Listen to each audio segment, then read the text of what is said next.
Коледна приказка. Беше тиха коледна нощ.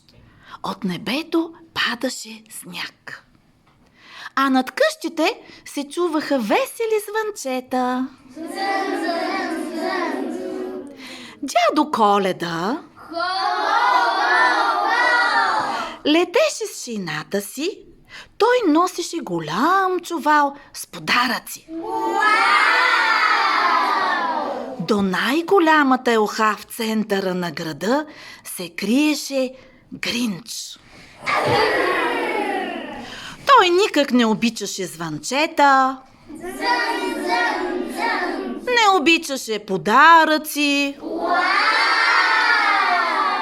а най-много не обичаше дядо Коледа.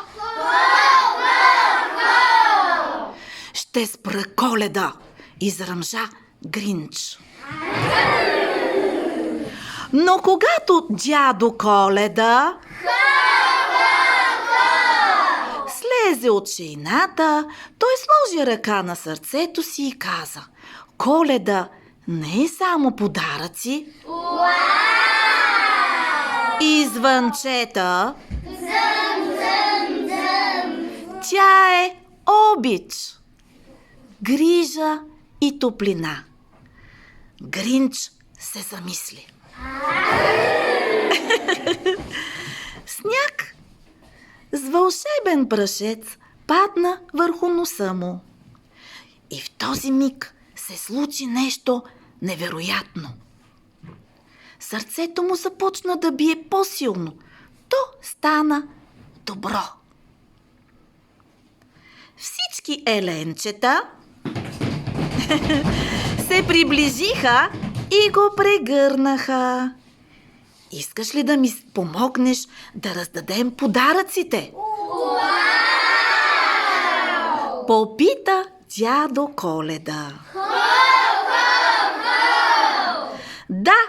Да, извика радостно Гринч. И така, в онази магична коледна нощ, дядо Коледа и Гринч заедно летяха през звездното небе и раздаваха подаръци. От този ден нататък Гринч винаги помагаше на дядо Коледа.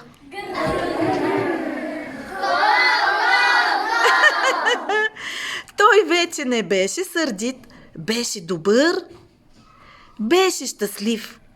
А в неговата къща в планината винаги светеше най-красивата елха и всеки знаеше, там живееше добрият Гринч. И всички заживяха щастливо.